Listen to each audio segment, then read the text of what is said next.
Little Red Riding Hood.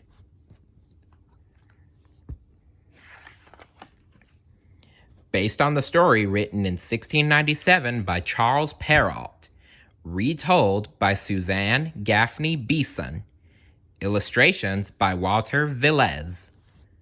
Are you ready? Here we go!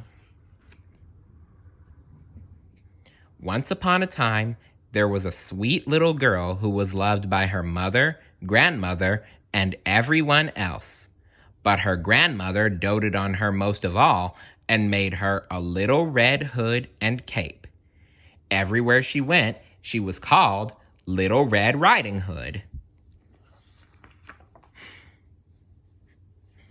One day, Little Red Riding Hood's mother said to her, "Your grandmother is not feeling well. Would you please bring her these breads I have baked and this little dish of butter?"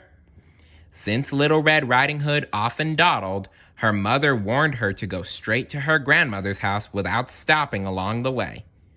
The girl happily set off on her journey to the next village.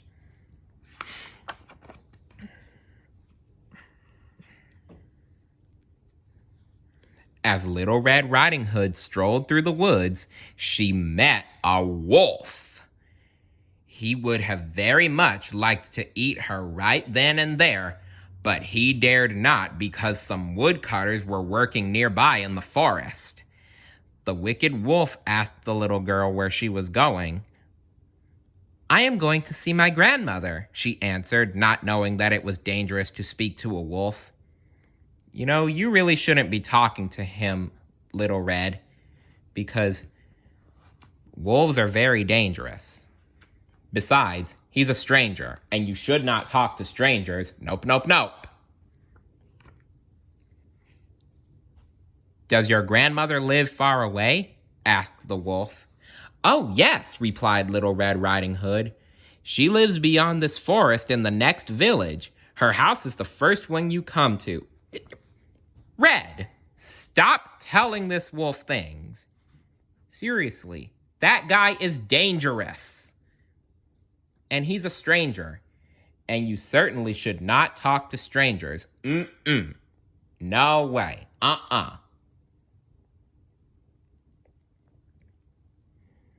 Yep, you cannot tell if a stranger is good or bad, so you must be careful and never talk to them."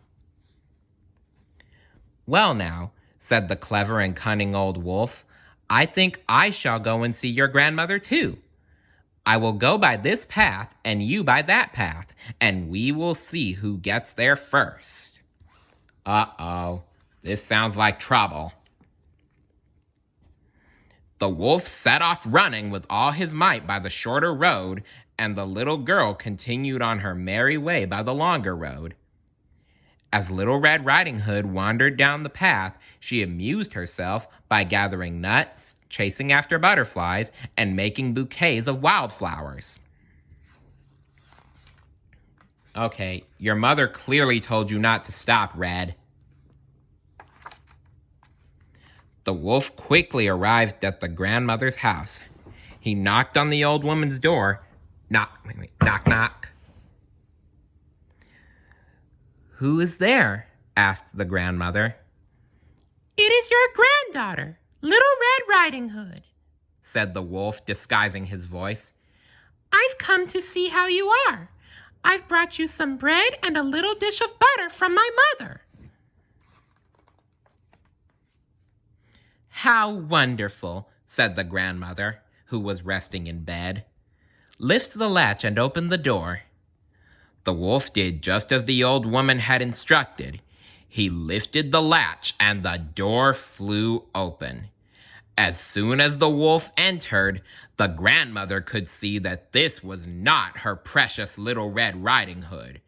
When she realized it was a wolf, she fainted with fright. Oh dear, what's going to happen now? The wolf quickly picked up the old woman and put her in a nearby cupboard. Next, the clever wolf put on one of the grandmother's nightgowns and caps to disguise himself. He crawled into the bed and waited for Little Red Riding Hood to arrive.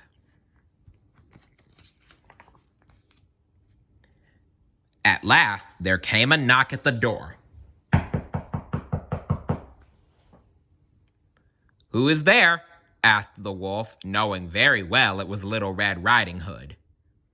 When Little Red Riding Hood heard the wolf's gruff voice, she was startled. But, thinking that her grandmother had a bad cold, she replied, "It is your granddaughter, Little Red Riding Hood. I've brought you some bread and a little dish of butter from my mother."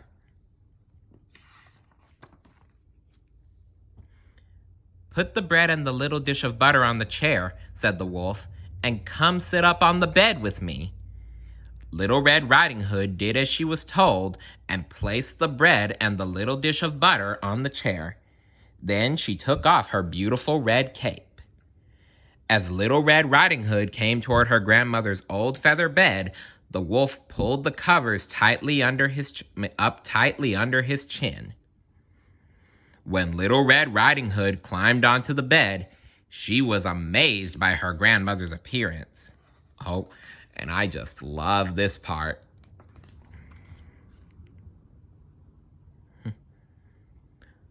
"Oh, grandmother," said Little Red Riding Hood exclaimed.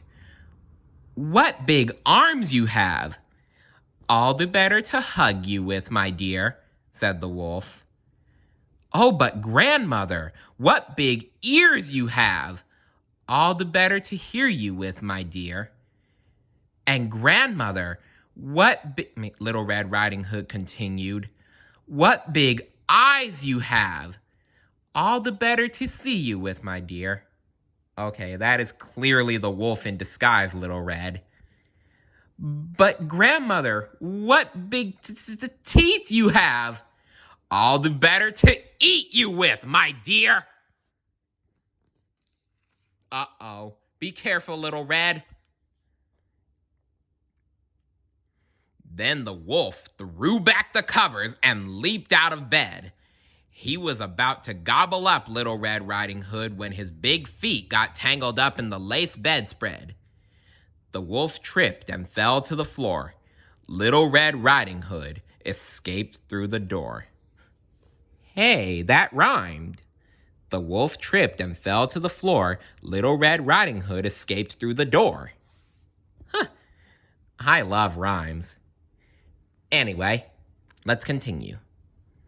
Inside the cupboard, the grandmother awoke with a start. She sprang from the cupboard and grabbed a broom in one hand and a skillet in the other. Then she chased the wolf out the door. He was never seen again. Good riddance. After she was certain that her grandmother was fine, Little Red Riding Hood ran all the way home. She didn't stop once to gather nuts or chase butterflies or pick flowers, and she didn't stop to talk to even one wolf. For you see, Little Red Riding Hood had learned this very important lesson. Little ones, this seems to say, never stop upon your way. As you are witty, so be wise, wolves may lurk in every guise. Now as then 'tis simple truth, sweetest tongue has sharpest tooth. The end. What was your favorite part of Little Red's story? And remember, it is very dangerous to talk to strangers. You can't tell if they're good or bad, so just don't do it. Don't get in their car. Don't take anything from them. Just turn around and walk away. Go back and tell a grown-up friend. Yup, yup, yup. See you later. Bye.